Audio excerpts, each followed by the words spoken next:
The Testaments of the 12 Patriarchs. The Testament of Simeon, the second son of Jacob and Leah.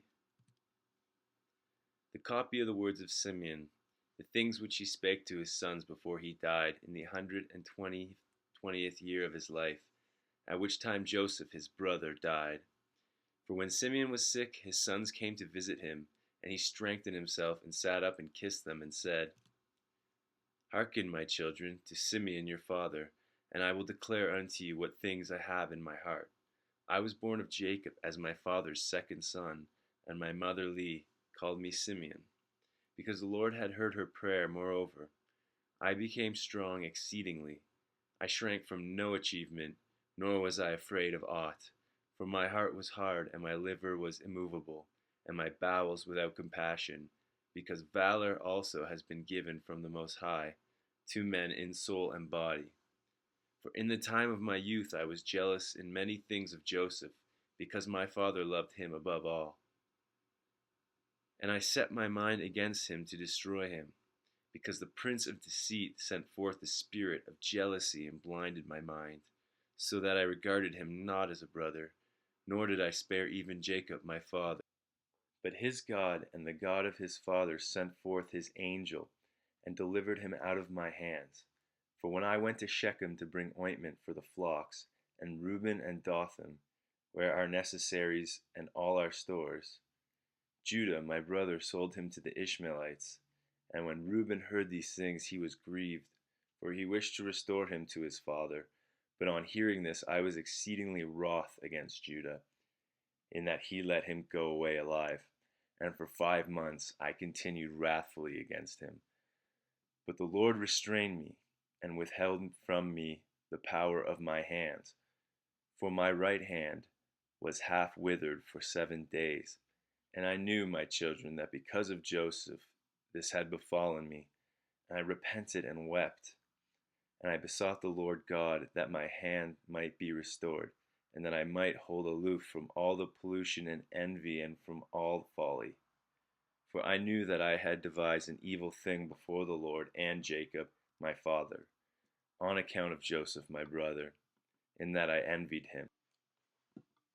And now, my children, hearken unto me, and beware of the spirit of deceit and envy, for envy ruleth over the whole mind of a man, and suffereth him neither to eat nor to drink, nor to do any good thing, but it ever suggesteth to him to destroy him that he envieth. And so long as he that is envied flourisheth, he that envieth fadeth away.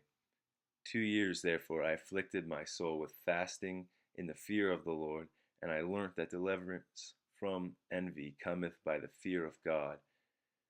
For if a man flee to the Lord, the evil spirit runneth away from him, and his mind is lightened, and henceforward he sympathizeth with him whom he envied, and forgiveth those who are hostile to him, and so ceaseth from him his envy.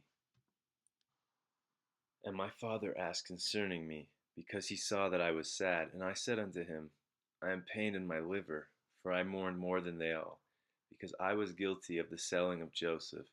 And when we went down into Egypt, and he bound me as a spy, I knew that I was suffering justly, and I grieved not. Now Joseph was a good man, and he had the Spirit of God within him. Being compassionate and pitiful, he bore no malice against me, but loved me even as the rest of his brethren. Beware therefore, my children, of all jealousy and envy, and walk in the singleness of soul and with good heart, keeping in mind Joseph your father's brother, that God may give you also grace and glory, and blessing upon your heads, even as ye saw in Joseph's case. All his days he reproached us not concerning this thing, but loved us all as his own soul. Beyond his own sons glorified us, and gave us riches and cattle and fruits. Do ye also, my children, love each one his brother with a good heart, and the spirit of envy will withdraw from you. For this maketh savage the soul, and destroyeth the body. It causeth anger and war in the mind, and stirreth up unto deeds of blood, and leadeth the mind into frenzy, and suffereth not the prudence to act in men, Moreover, it taketh away sleep, and causeth tumult to the soul and trembling to the body. For even in sleep some malicious jealousy deluded him, gnaweth, and with wicked spirits disturbeth his soul, and causeth the body to be troubled, and waketh the mind from sleep in confusion, and as a wicked and poisonous spirit to appeareth it to men. Therefore was Joseph comely in appearance and godly to look upon, because no wickedness dwelt in him. For some of the trouble of the spirit the face manifesteth. And now, my children, make your hearts good before the Lord, and your ways straight before men, and ye shall find grace before the Lord and men. Beware therefore of fornication, for fornication is mother of all evils, separating from God, and bringing near to Beliar. For I have seen it inscribed in the writing of Enoch, that your sons shall be corrupted in fornication, and shall do harm to the sons of Levi with the sword. But they shall not be able to withstand Levi, for he shall wage the war of the Lord, and shall conquer all your hosts. And they shall be few in number, divided in Levi and Judah, and there shall be none of you for sovereignty, even as also our father prophesied in his blessings. Behold, I have told you all things, that I may be acquitted of your sin. Now if you remove from you your envy and all stiffneckedness, as a rose shall my bones flourish in Israel, and as a lily my flesh in Jacob. And my odor shall be as the odor of Libanus, and as a cedar shall holy ones be multiplied from me forever, and their branches shall stretch afar off. Then shall perish the seed of Canaan, and the remnant shall not be unto Amalek. And all the Cappadocians shall perish, and all the Hittites shall be utterly destroyed. Then shall fail the land of Ham, and all the people shall perish. Then shall all the earth rest from trouble, and all the world under heaven from war. Then the mighty one of Israel shall glorify Shem, for the Lord God shall appear on earth, and himself save men.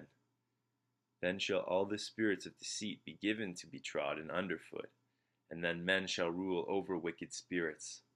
Then shall I arise in joy, and will bless the Most High because of his marvelous works, because God hath taken a body and eaten with men and saved men. And now, my children, obey Levi and Judah, and be not lifted up against these two tribes, for from them shall arise unto you the salvation of God. For the Lord shall rise up from Levi as it were a high priest, and from Judah as it were a king, God and man. And he shall save all the Gentiles and the race of Israel. Therefore I give you these commands, that you also may command your children, that they may observe them throughout their generations. And when Simeon had made an end of commanding his sons, he slept with his fathers, being 120 years old. And they laid him in a wooden coffin, to take up his bones to Hebron. And they took them up secretly during a war of the Egyptians. For the bones of Joseph the Egyptians guarded in the tombs of the kings. For the sorceress told them that on the departure of the bones of Joseph there should be throughout all the land darkness and gloom, and an exceeding great plague to the Egyptians, so that even with a lamp a man should not recognize his brother. And the sons of Simeon bewailed their father, and they were in Egypt until the day of their departure by the hand of Moses.